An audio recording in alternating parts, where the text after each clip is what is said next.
Sí, se escucha claro. Ok, dentro eh, de lo que vamos a ver el día de hoy, vamos a distribuirlo en motilidad gastrointestinal, después en fisiología desde el esófago hasta el ano. Entonces vamos a tratar de distribuirlo de esa manera y por favor si tienen alguna duda me la comentan. Como no puedo ver el Meet, entonces solamente prenden su micro. Entonces, antes de comenzar con la fisiología del esófago, vamos a hablar sobre lo que significan los tipos de movimientos a nivel gastrointestinal en general, ¿no? No solamente en el esófago, sino pucha, en el intestino delgado, grueso, etcétera, o cómo se diferencian en cada una de estas partes, ¿no? Sabemos que el movimiento que se da a nivel gastrointestinal se llama peristaltismo. Y este peristaltismo básicamente son movimientos coordinados que son en forma de onda, ¿no? Entonces, hay dos tipos de ondas peristálticas o movimientos peristálticos, que son la primaria y la secundaria. Otros mencionan que hay una terciaria, entonces vamos a hablar un poco sobre ellos, ¿no? La onda peristáltica primaria básicamente se activa cuando se da la primera parte de la deglución, ¿no? Cuando nosotros pasamos el alimento hacia la faringe y de ahí pasa hacia el esófago, ¿no? Entonces, cuando el cuerpo básicamente capta esta deglución, la onda peristáltica empieza a funcionar. En cambio, la onda peristáltica secundaria se activa básicamente con la distensión. ¿Pero esto qué quiere decir? Que cuando la onda peristáltica primaria termina de pasar todo el alimento, va a dejar ciertos restos de alimento que se van a quedar en el esófago. Entonces, la onda peristáltica secundaria se va a encargar de mover todo este alimento que no ha sido movilizado por todo el esófago y lo va a terminar de movilizar, ¿no? Otras otra literatura comenta que hay una onda peristáltica terciaria, pero esta terciaria se activa sin ningún tipo de, de precedente, ¿no? Es como si se activara de la nada. Entonces ya se considera un poco más patológica. En este caso, la onda peristáltica terciaria se encuentra dentro de ciertas patologías como el espasmo difuso, que ocurre básicamente por ciertas fallas a nivel del plexo de Auerbach, ¿no? Entonces, bueno, acá básicamente, vamos a poner un puntero. Ya, acá básicamente puse cómo es que se da este movimiento contráctil. Y es que cuando pasa la comida o el bolo alimenticio, se contrae la zona distal. Claro, la zona de atrás del bolo alimenticio, ¿no? Se va a contraer esa parte precisamente para que este bolo vaya avanzando y se va a extender la parte, la parte proximal. Me refiero proximal al estómago, ¿no? Proximal al estómago se va a ir distendiendo mientras pasa el bolo alimenticio, ¿no? Por otro lado, hay otros tipos de movimientos que se llaman movimientos de mezcla, que básicamente van a amasar. Estos movimientos se van a dar en los esfínteres, porque los esfínteres siempre van a estar contraídos. Entonces, cuando este alimento llega a nivel del esfínter, antes de que el esfínter se pueda distender, van a amasarse hasta el momento en el que el esfínter se abre, ¿no? Y van a pasar. Esos se llaman los movimientos de mezcla. Las características que tiene son que son locales y que desmenuzan el alimento y básicamente duran entre 5 y 30 segundos. Por otro lado, dentro del intestino delgado, las contracciones que se van a dar, que son peristaltismo también, van a ser contracciones de segmentación y propulsión. Esto quiere decir que estas contracciones que ya hemos visto en esta parte se van a dar de manera segmentada y estas contracciones segmentadas van a permitir la mezcla también de los alimentos, ¿no? Que usualmente se da en los esfínteres a nivel del esófago, pero a nivel del intestino delgado se van a dar pues en segmentos y van a ir moviéndose alrededor de todo el intestino delgado, ¿no? Por otro lado, en el intestino grueso, gracias a su histología, se van a formar en estos segmentos austras, ¿no? Que son como bolsitas que se van a ir formando. Esto básicamente depende de la histología del intestino grueso. Y también son propulsivos, ¿no? Porque van a ir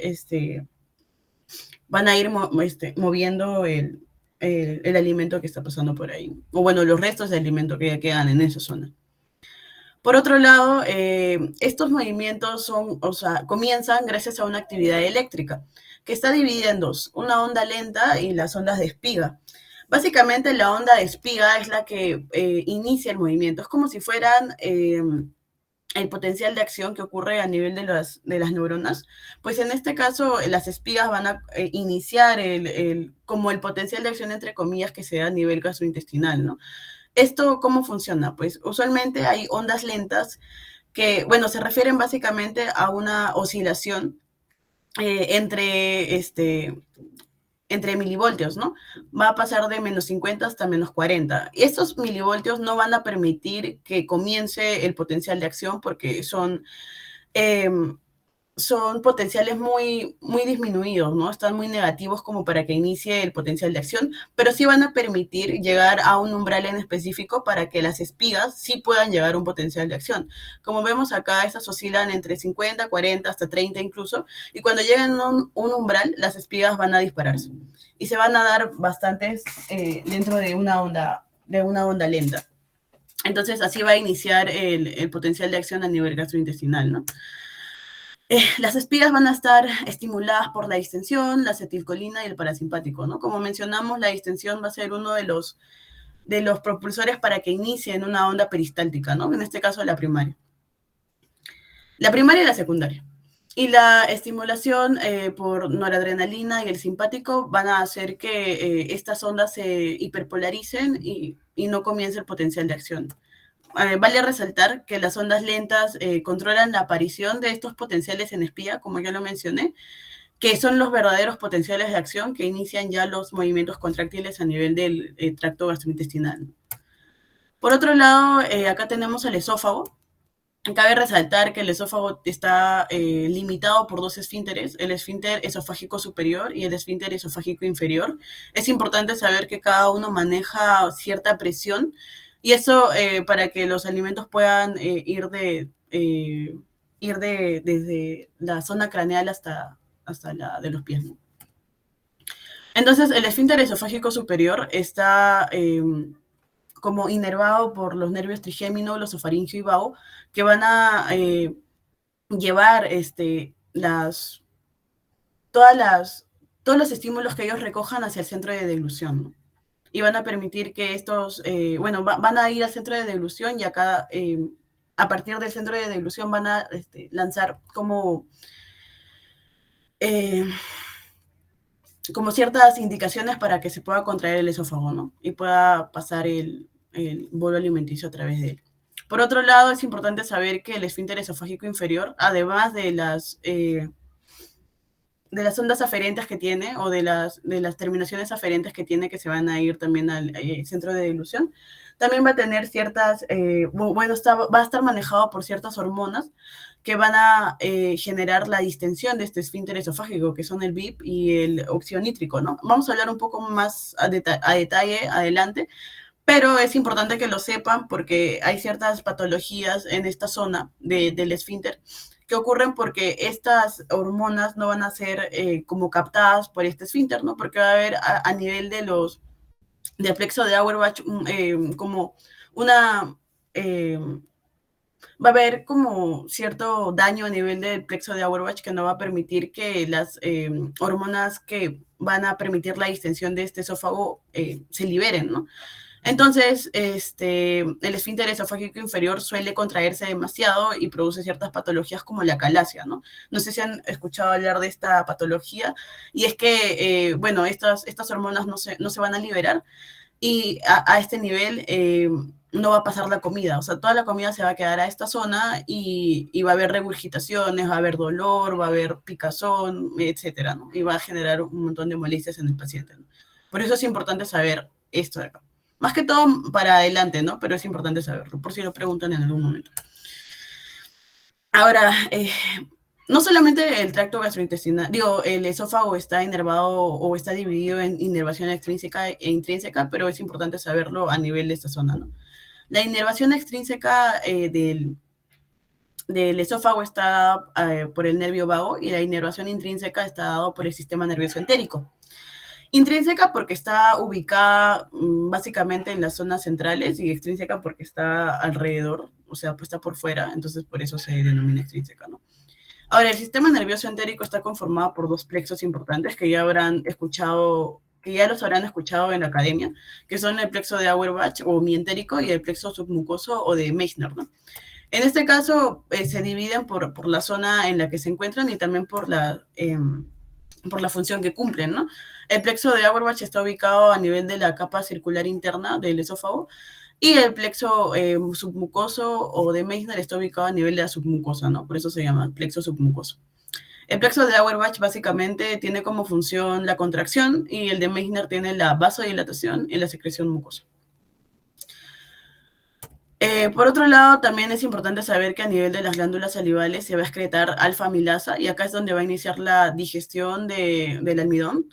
Por otro lado, también tiene la proteína R. Esta proteína es importante porque va a ayudar también a la absorción de la vitamina B12, porque la vitamina B12 se va a unir a la proteína R y a partir de las glándulas salivales hacia el estómago, donde se va a unir con el, bueno, no específicamente en el estómago, bueno, lo vamos a hablar un poco más adelante, pero la proteína R es quien va a llevar a la vitamina B12 hasta su sitio de absorción a nivel del ileum, ¿no? Porque sabemos que ahí es donde se absorbe. Y también tiene moco, ¿no? Moco que está compuesto por ciertos también iones, ¿no? Donde está el potasio, el bicarbonato, también está el sodio. Bueno, si hay potasio, también hay sodio, ¿no? Y si hay bicarbonato, hay cloro. Entonces, esos son los iones que se van a encontrar a nivel de la saliva. Se los comento, no por ser datera, sino porque en un examen también vino, ¿no? ¿Qué tipo de iones están a nivel de las glándulas salivales, ¿no? Entonces, acuérdense de la proteína R, ¿ya? Porque hay ciertas patologías en las que la proteína R no se encuentra, entonces el problema no está quizás en la liberación del factor extrínseco, ¿no? Sino a nivel de la proteína R. Ya. El estómago fisiológicamente siempre se divide en distal y proximal, pero para términos de explicar la liberación de ciertas de ciertos iones, de ciertas enzimas, lo vamos a dividir otra vez en fondo, en cuerpo y en antro, ¿no?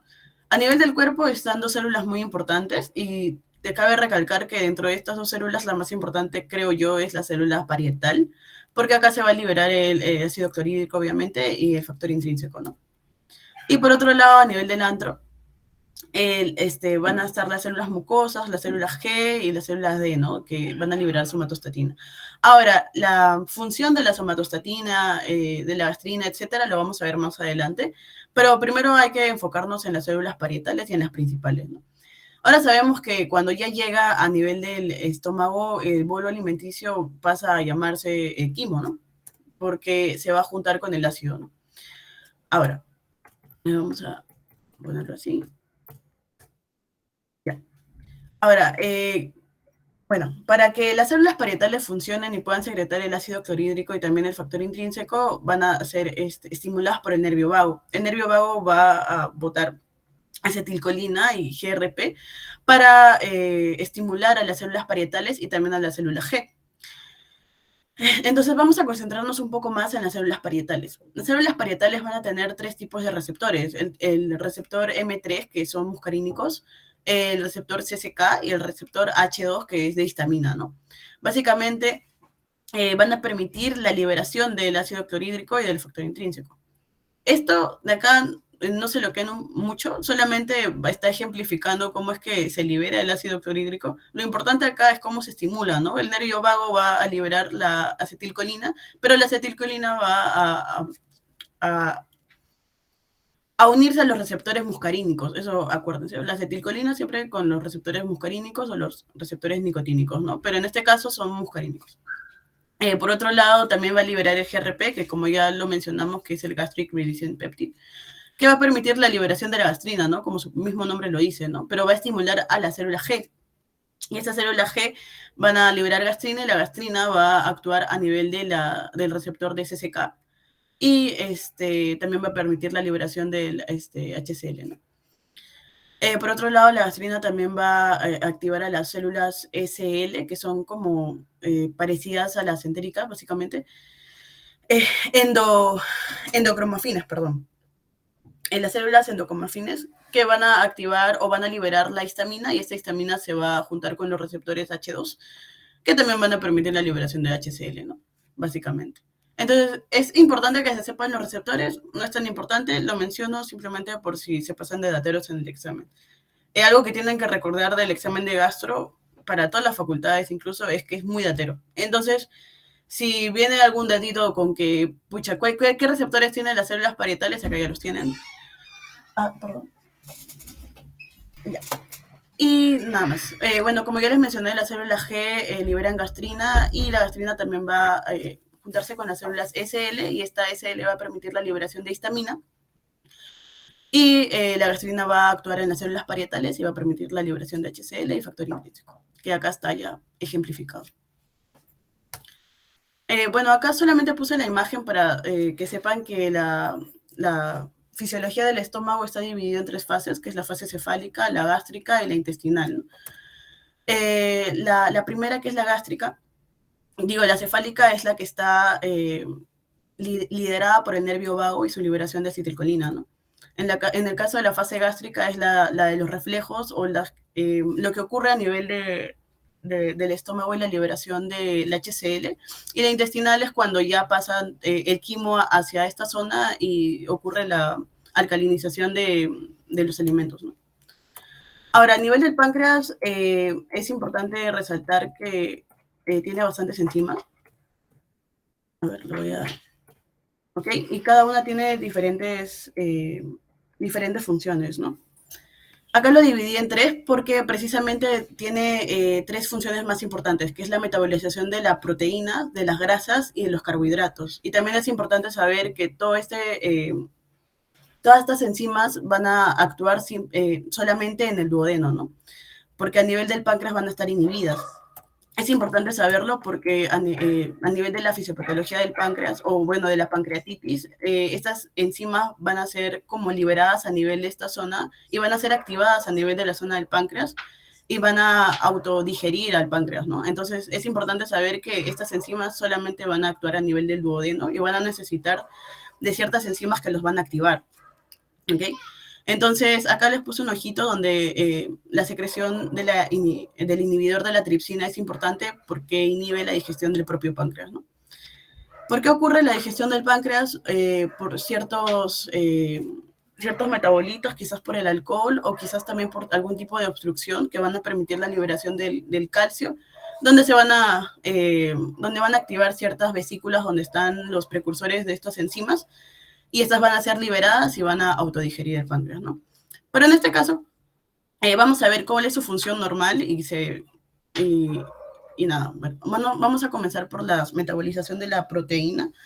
En este caso, las enzimas que van a actuar son la tripsina, la quimiotripsina y la carboxipeptidasa. Entonces, la tripsina primero va a tener que activarse, ¿no? Porque ya sabemos que va a ser liberada como tripsinógeno y gracias a la enterosinasa va a ser activada y va a requerir de ciertas enzimas de borde de cepillo que los van a como digerir un poco y van a permitir su paso por las membranas de las células pancreáticas, de las células duodenales, que son los enterocitos, ¿no? Y así es como van a entrar los enterocitos y van a ser metabolizados. Por otro lado, la grasa, gracias a las enzimas que son la lipasa pancreática, el colesterol esterasa, la fosfolipasa A2 y las sales biliares, van a ser digeridas a nivel del lumen del intestino y van a, ser convertidas en micelas, ¿no? Que solamente la grasa es digerida cuando es convertida en micela. Y después, gracias a la lipasa pancreática, de nuevo, van a ser convertidas en ácidos grasos. Y solamente en su forma de ácidos grasos van a poder pasar a los enterocitos y van a poder ser metabolizadas, ¿no? Van a pasar a los quilíferos y van a pasar a los vasos linfáticos para poder repartirse a nivel de sistema, ¿no? Por otro lado, los carbohidratos, al igual que las proteínas, van a tener que ser como degradadas a nivel del lumen, ¿no? No van a poder pasar en su forma de proteína, en su forma de carbohidrato. Bueno, me estaba equivocando con las proteínas. Entonces, los carbohidratos van a ser digeridos por la milasa pancreática. Entonces, de carbohidratos van a pasar a ser oligosacáridos y gracias a las enzimas de borde de cepillo van a ser transformadas en monosacáridos y solamente en su forma de monosacáridos van a poder pasar hacia los enterocitos. Eso acuérdense también. No van a pasar como oligosacáridos. Entonces, Como van a ser pasadas por, eh, como van a ser pasadas por monosacáridos, van a tener distintas formas de ingreso, ¿no? Acá la glucosa y la galactosa van a ser pasadas como con transportadores de sodio. En cambio, la fructosa va a ser pasada solamente por su transportador GLUT5, ¿no? Después, cuando pasen a la zona del enterocito, van a pasar a los vasos sanguíneos por sus transportadores GLUT2, que son ya en general todos los monosacáridos que pasaron. Eh, por otro lado, en el hígado es importante resaltar que la tríada portal está formada por la vena porta, el conducto biliar y la arteria hepática, y estas van a permitir que todas las sustancias digeridas que van a aparecer en el intestino delgado puedan pasar al hígado y puedan ser metabolizadas en una forma diferente, ¿no? Entonces, la, la arteria hepática va a permitir que la sangre a nivel de sistema pueda pasar de frente hacia el hígado. En cambio, el conducto biliar y la vena porta van a hacer como un conducto que conecte el intestino delgado con el hígado, ¿no? En este caso, la vena porta va a transportar todos los metabolitos que se encuentran a nivel del intestino delgado y lo va a dirigir al hígado. En cambio, la arteria hepática es a nivel de sistema, ¿no? Está viniendo con la sangre del cuerpo en sí mismo y no va a pasar por el intestino delgado. En cambio, el conducto biliar tiene otra forma de transporte, ya que todo lo que está formándose a nivel del hígado va a ser transportado por el conducto biliar, ¿no? Hacia el intestino delgado. O sea, es una forma opuesta de transporte. Las principales funciones del hígado son la detoxificación, la producción de las proteínas, el metabolismo de carbohidratos, el de lípidos y el metabolismo de la bilirrubina. Ahora, vamos a entrar a detalle un poco en lo que es la detoxificación y la detoxificación de dos grandes componentes, ¿no? Que son el estrógeno y el amonio, ¿no? Sabemos que el hígado cuando entra a una etapa de cirrosis ya no puede detoxificar bien, entonces las principales consecuencias que ocurren a nivel del sistema es que la persona entra en una encefalopatía hepática, ¿no? Y es por el incremento de amonio porque no se va a poder metabolizar, va a haber una falla a nivel de esta función. Por otro lado, también incrementa el metabolismo del estrógeno. Eso quiere decir que una persona con cirrosis o falla hepática va a tender a presentar fallas a nivel de gónadas, ¿no? Una mujer con incremento de estrógenos va a presentar amenorrea, quizás, básicamente la amenorrea. En cambio, en los varones es más importante porque va a generar algún tipo de atrofia a nivel de testículos y también va a generar ginecomastia, ¿no? Esos como que los patrones más importantes o los más visuales que se llegan a ver a nivel de falla hepática, ¿no? Por otro lado, dentro de la producción de proteínas, vamos a ver que genera proteínas carrier, las que generan la homeostasis, la inmunidad, inflamación y las hormonas, ¿no? En este caso, las carrier la más importante es la albúmina, ¿no? Siempre oímos hablar de ella, que es prácticamente la que va a transportar la mayor cantidad de proteínas o sustancias liposolubles, ¿no? Por otro lado está la transferrina, que transporta hierro. Esto han preguntado, la ceruloplasmina, la que transporta cobre. Es importante saber que la ceruloplasmina solamente transporta cobre desde el intestino hacia el hígado, ¿no? Pero a nivel de sistema también que lo conduce es la albúmina. Eso como dato, ¿no? Por otro lado, en la homeostasis también están los factores de coagulación y los anticoagulación. Por eso, dentro de los patrones de laboratorio que se van a medir, siempre miden los factores de coagulación si es que hay algún tipo de, de falla hepática, o por lo menos si es lo que estoy pensando, voy a ir y voy a medir los factores de coagulación. Dentro de la inmunidad y la inflamación también están las proteínas de complemento, las proteínas C reactiva y la ferritina. Y dentro de las hormonas está la trombopoyetina y la angiotensinógeno, ¿no? Ahora, dentro del metabolismo de los lípidos, lo que va a ocurrir acá es la producción de colesterol y las lipoproteínas. Y también va a estar el metabolismo del colesterol. Sabemos que el principal precursor de las sales biliares, o por lo menos de la bilis, que se va a formar en el hígado, va a ser el colesterol, ¿no? Entonces, a este nivel va a estar el metabolismo. Ahora, dentro del metabolismo de los carbohidratos también está la gluconeogénesis, la glicogénesis y la glucogenólisis, ¿no? Que eso ya lo vimos en la academia, creo yo que ya todos lo sabemos. Por otro lado, vamos a adentrarnos un poco sobre el metabolismo de la bilirrubina,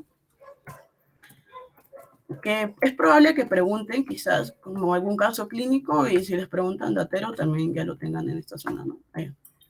Ok, entonces la hemoglobina va a entrar al macrófago y se va a dividir en globina y en el grupo M. Bueno, después de la globina van a pasar a ser aminoácidos y este va a ser reciclado, ¿no? Lo importante es acá, el grupo M. El grupo M se va a dividir en biliverdina y en hierro. El hierro va a pasar a ser reciclado. Ahora, la biliverdina va a ser metabolizada y va a ser convertida en bilirrubina no conjugada, ¿no? O bilirrubina indirecta, que al final se llega a ver a nivel de laboratorio. La bilirrubina no conjugada va a pasar al hígado. Ahora, si hay problemas hepáticos, evidentemente no va a pasar al hígado y vamos a ver a nivel de sistema que la bilirrubina no conjugada va a estar elevada, ¿no? Entonces, entra la bilirrubina no conjugada al hígado y acá es donde se va a transformar en bilirrubina conjugada a nivel de esta enzima, que es la UGT, que es importante, sí, pero bueno, si es que como dato les preguntan, acá ya lo tienen, ¿no? Que es la UGT, que es la uridil glucosil transferasa, si no me equivoco. Entonces, se va a conjugar y va a ser liberada hacia la vesícula biliar. Después de la vesícula biliar va a ser liberada hacia el intestino. Acá en el intestino, ya como bilirrubina conjugada o bilirrubina directa que le dicen, ¿no? Va a estar, se va a convertir en urobilinógeno y esta se va a convertir en estercobilina, y esta es la que le va a dar la coloración a las heces. Es importante saberlo, sí, porque si hay algún daño a nivel de la vesícula biliar o a nivel de los conductos que están uniendo la vesícula biliar con el intestino, las heces van a salir de color, van a salir hipopigmentadas, ¿no? Eso se le llama acolia, por ejemplo. Entonces, si, es importante saber que la estercobilina le va a dar la coloración a las heces. Y también el urobilinógeno va a formar urobilina y esta se va a dirigir a la sangre y esta le va a dar la coloración a la orina. ¿Okay? Va a pasar a la sangre, se va a dirigir hacia a nivel renal y esto va a ser filtrado y va a convertirse en orina, ¿no? Entonces, la urobilina le va a dar el color amarillento a la orina. Ojo con eso, porque cuando hay problemas a nivel de conducto o a nivel de la transformación de la bilirrubina, la orina suele salir como color a Coca-Cola, un poco más como negra, más que todo, ¿no? Pero esto no va a ser por la urobilina, sino va a ser por la bilirrubina no conjugada, ¿no? Que no va a pasar directamente hacia, perdón, perdón, va a estar mediada por la bilirrubina conjugada porque esta es hidrosoluble, entonces va a salir directamente hacia el riñón, hacia nivel sistémico, porque no va a pasar por el intestino y va a ser botada por la orina y va a estar de coloración negra, ¿no?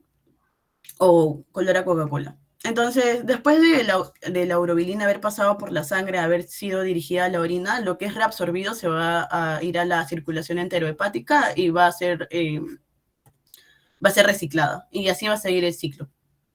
Por otro lado, la bilis tiene la función de la emulsificación de las grasas. Como ya vimos, la emulsificación básicamente se basa en la formación de micelas de las grasas para que puedan ser digeridas, ¿no?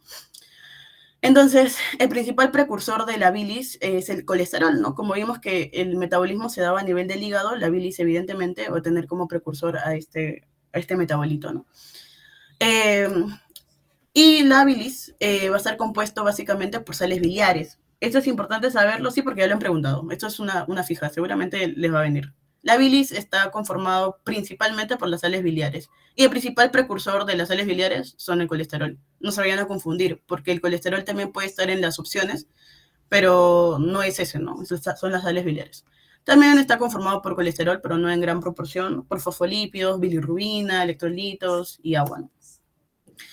También es importante saber que el 94% se reabsorbe hacia la sangre desde el intestino delgado, por lo que ya sabemos que es la circulación enterohepática, ¿no? Aproximadamente se reutiliza 17 veces antes de que pueda ser eliminado. Ahora vamos a entrar a lo que es el control hormonal. Y bueno, acá no he puesto ningún cuadro, ninguna letra que pueda darles las funciones de las hormonas gastrointestinales, así que lo voy a decir, así que si pueden anotarlo, estaría chévere. Voy a mencionar las tres más importantes y después voy a ir por las demás, ¿no? La primera, que es la más importante, que es la CCK o la colecistoquinina, que es producida por las células I. ¿Qué les van a preguntar acá? Sería bueno que les pregunten la función, ¿no? Pero les preguntan qué células son las que, las que secretan CCK, ¿no? Que son las células I. Que ya lo vi en una pregunta, creo. Así que acuérdense qué tipo de células secretan esas hormonas. Eh, la CCK tiene como principal función la metabolización de los lípidos, ¿no? Básicamente va a ser estimulado por los lípidos y por las grasas. O sea, si hay bastante consumo de grasas, el CCK va a ser primero en ser secretado. Por otras funciones, también tiene la contracción de la vesícula biliar y también la relajación del esfínter de Oddi. Esto va a permitir que la liberación de bilis sea mejor y haya mayor emulsificación de grasas. O sea, es como una manera indirecta de poder metabolizar a las grasas. Por otro lado, también va a permitir mayor secreción pancreática y sabemos que a nivel de páncreas hay un montón de enzimas que van a permitir esta metabolización, ¿no? Y por otro lado, también permite el incremento de la saciedad. ¿Ok? Por otro lado, la secretina, que ya es un poco más fácil acordarse qué tipo de célula es la que secreta, porque son las células S, va a tener como principal estimulador no solamente a las grasas, sino a los ácidos. Entonces, la principal función de la secretina va a ser la liberación de bicarbonato, que va a permitir como eh, contrarregular la secreción de ácidos, ¿no? Y también va a permitir la inhibición de la secreción de gastrina y también una producción mayor de bilis. Entonces, todo esto va a estar dirigido para que el ambiente no sea tan ácido, sino un poquito más alcalino. Entonces, si les preguntan la diferencia entre la secretina y la CCK, es que la CCK va a estar estimulada por las grasas y la secretina por los ácidos. Sin embargo, la secretina también es estimulada por las grasas, así que no es como una excepción o un excluyente, sino que principalmente la secretina va a ser estimulada por los ácidos, ¿no? Por otro lado, tenemos al GIP, que va a ser producida por las células K, como ya lo vimos acá.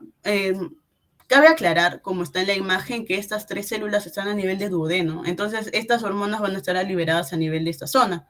No se olviden, por favor. No les vayan a preguntar y se vayan a equivocar o vayan a poner estómago o antro o fondo, ¿no? Es a nivel de duodeno. Bueno, el GIP está estimulado por los aminoácidos, por la glucosa oral y también por algunos ácidos grasos, ¿no? Estimula la liberación de insulina, o sea, estimula la función endocrina a nivel del páncreas.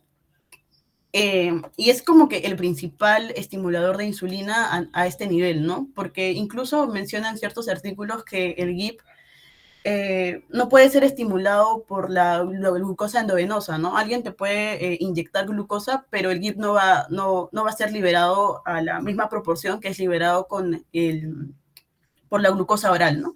Aún no se saben los mecanismos por los cuales el GIP como que está ligado a los receptores a nivel de la boca, o quizás a nivel del esófago, o no se sabe, por lo cual es liberado con mayor frecuencia por esta adquisición, ¿no? Por otro lado, también disminuye la secreción de ácidos y convierte el ambiente en un mejor medio para que pueda ser el duodeno pueda absorber de una mejor manera, ¿no? Bien, por otro lado, acá tenemos um, a la gastrina, ¿sí? Por acá está la gastrina. Bueno, como ya lo mencionamos, va a estar estimulado básicamente por ese parasimpático y va a permitir la liberación de más HCl. Por otro lado, también tenemos que a nivel somático van a ser liberadas las encefalinas y también para el nivel parasimpático van a ser liberadas las VIP, que es como el péptido intestinal vasoactivo, ¿no? Ahora, las encefalinas van a tener como una función contraria a las del VIP, ya que el VIP va a tener como la función de relajar o por lo menos, claro, relajar el duodeno para que pueda pasar más alimento. En cambio, las encefalinas van a ser como hormonas constrictoras y van a permitir que el alimento pase, ¿no? Entonces, siempre que les pregunten eso, las encefalinas van a contraer y el VIP va a relajar. Eh,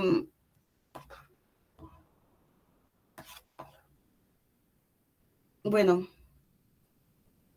eso básicamente sería todo por este nivel de control hormonal. A nivel de la somatostatina, antes de que me confunda, antes de que me olvide, la somatostatina es una hormona que no va a tener como una función en específico, sino que va a inhibir a todas las hormonas que ya hemos mencionado antes. Va a inhibir a la cefalina, al BIP, va a inhibir al CCK, a la secretina, al GIP e incluso a la gastrina. Entonces, si les comentan o les preguntan cuál es la función en específico de la somatostatina, es inhibir la liberación de todas las hormonas gastrointestinales.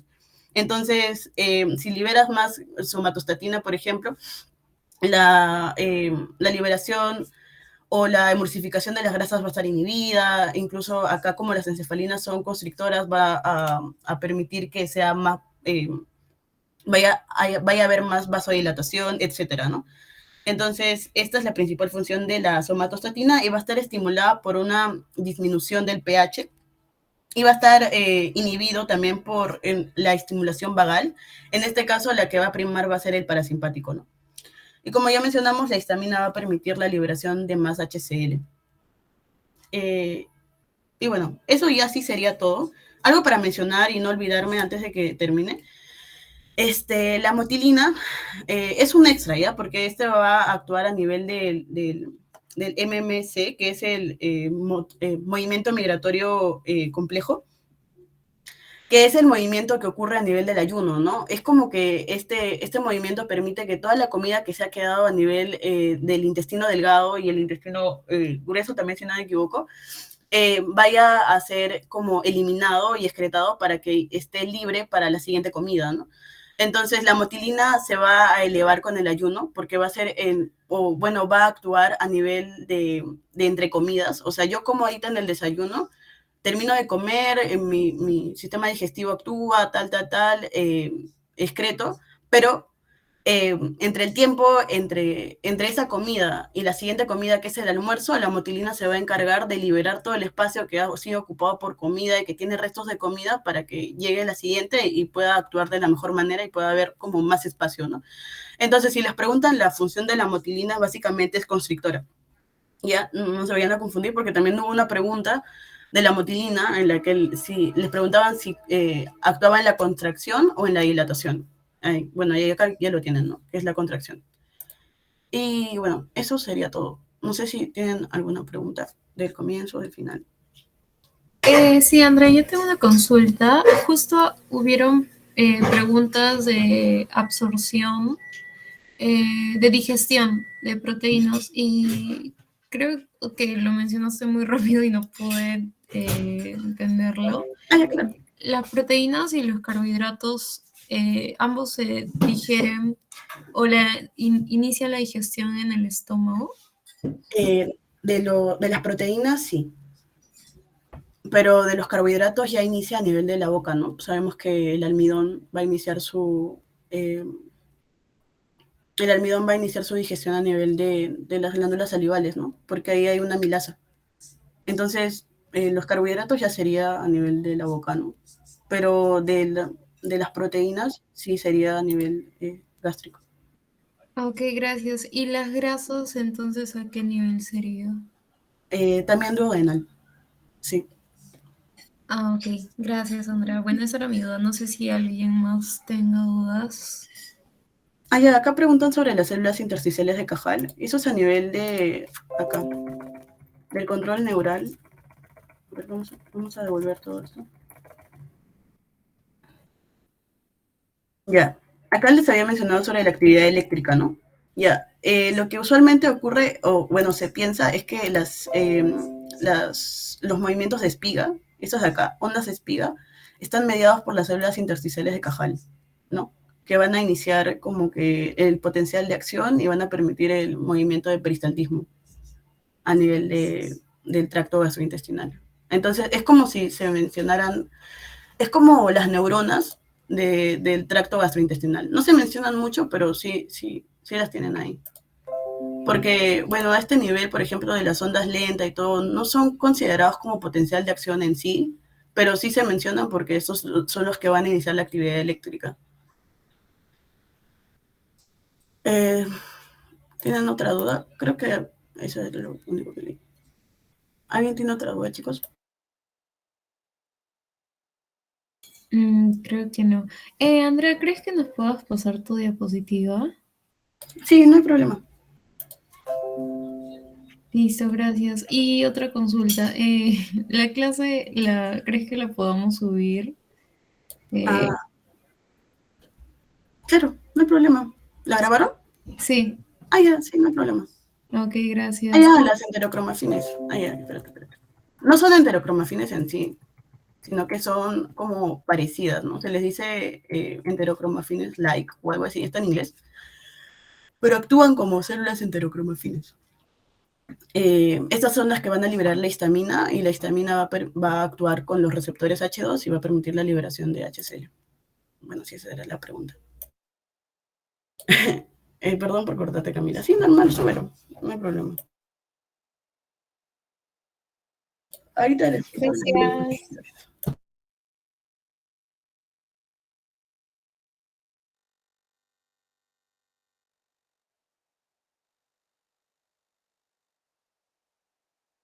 Eso sería todo, ¿verdad?